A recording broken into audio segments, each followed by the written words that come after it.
María Treven fue una herborista y escritora austríaca que ha pasado a la historia de la medicina natural por sus aportaciones en el conocimiento y uso de algunas plantas medicinales, a las que dedicó toda su vida.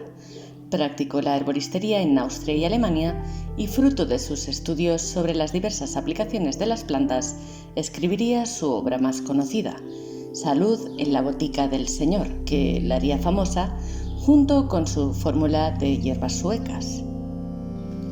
Treven nació en Bohemia en 1907. Era una de las 3 hijas del propietario de una imprenta que murió cuando ella tenía 10 años. Después de la Gran Guerra, los Sudetes pasaron a formar parte de la recién fundada Checoslovaquia. En 1945, al final de la Segunda Guerra Mundial, ella y su marido, Ernst Gottfried Treven, fueron víctimas de la expulsión de los alemanes de Checoslovaquia. Durante varios años vivieron en campos de refugiados hasta que pudieron establecerse en Austria en 1951. Treven se hizo famosa a través de sus libros, el título ya mencionado, y Las curas de María Treven. El primero fue traducido a 24 idiomas y vendió más de 8 millones de copias. Dirigió talleres y presentó infinidad de conferencias sobre salud natural en Alemania, Austria y en toda Europa, atrayendo miles de personas. Hoy es reconocida como pionera del renovado interés por los remedios naturales y la medicina tradicional a finales del siglo XX. Treven usó remedios tradicionales alemanes y de Europa del Este heredados de generaciones anteriores. Solo usaba hierbas locales y siempre acompañaba sus remedios con consejos sobre la dieta.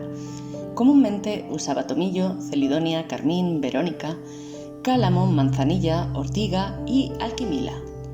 Trató una amplia gama de trastornos, desde la psoriasis o el estreñimiento hasta la diabetes o el insomnio. Usó sus propias recetas y remedios tradicionales, como los amargos suecos que usaba para curar un sinfín de enfermedades.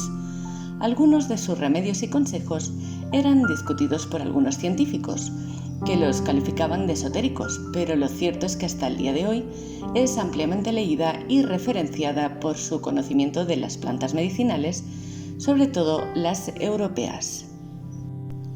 Su compuesto hierbas suecas tiene efectos terapéuticos, antisépticos, antiinflamatorios y analgésicos para algunas afecciones bucales como caries y enfermedad periodontal, que en 2010 fueron objeto de una tesis doctoral en la Universidad de Granada. Hoy en día hay bastantes laboratorios que lo preparan, elaborando una composición en parte diferente a la original, aunque todas ellas con un fin similar. Su beneficio principal es ayudar a tonificar el sistema digestivo para evitar las digestiones pesadas, los gases, los problemas hepáticos y para mantener el equilibrio de la flora intestinal. Su acción depurativa y desintoxicante se debe a su fórmula de 11 plantas medicinales, con las plantas amargas y digestivas como protagonistas, que María Treven ha dado a conocer a todo el mundo a través de su célebre libro. En él aparecen también más de 30 plantas con la descripción de su fuerza curativa y las aplicaciones en forma de té, tintura, papilla, baño o zumo fresco. Según sus propias palabras, la fórmula de hierbas suecas es una auténtica bendición para la salud humana. Depura el riñón y los intestinos, por eso está recomendada para las curas de primavera y otoño. Recordad que en épocas de cambio el lema es activar, depurar y purgar. Aumenta las defensas del organismo. Ayuda a la digestión de las grasas, estimulando el aprovechamiento de los nutrientes y su reabsorción. Las hierbas suecas reducen la sensación de apetito y la persona hace mejor las digestiones. Estimula la función del hígado y la vesícula biliar. Es eficaz para aliviar los síntomas de alergias, rinitis, asma, eczemas, fiebre de heno, etc. Muestras de desequilibrio funcional del hígado y vesícula. Combate el cansancio, la fatiga, la falta de energía y la falta de apetito. Tiene un efecto laxante suave, ideal en caso de estreñimiento. Combate los cólicos biliares e indigestiones, así como la gastritis. Alivia la flatulencia, distensión abdominal, gases, cólicos y náuseas. Desinfecta, calma y regula el tracto intestinal. Combate la acidez estomacal. Alivia los dolores reumáticos. Elimina toxinas, incluyendo metales pesados, sustancias químicas, medicamentos sintéticos y plaguicidas presentes en los alimentos y el agua. Alivia la intensidad de los zumbidos de los oídos, tinnitus. Es eficaz contra los dolores de cabeza, migrañas, vértigos y mareos. En uso externo alivia las inflamaciones de todo tipo. Y por último, ayuda a eliminar las manchas cutáneas. A continuación voy a citar algunas de sus palabras, de María Treven, pertenecientes al prólogo Salud de la Botica del Señor. A pesar de los muchos ataques recibidos desde los más diversos lugares contra mi persona y mis consejos en el folleto Salud de la Botica del Señor, la gran cantidad de cartas entusiásticas que me han enviado sanos y enfermos, médicos y versados en medicina del país y del extranjero, me han inducido a seguir poniendo al alcance de todos mis conocimientos y experiencias más recientes acerca de las plantas medicinales en una nueva edición mejorada y ampliada del mencionado folleto.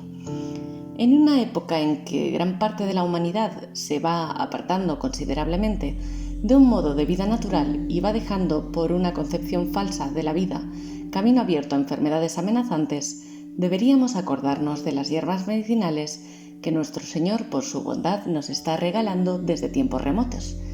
El padre Snake dice en sus escritos que para cada enfermedad ha crecido una hierbecilla.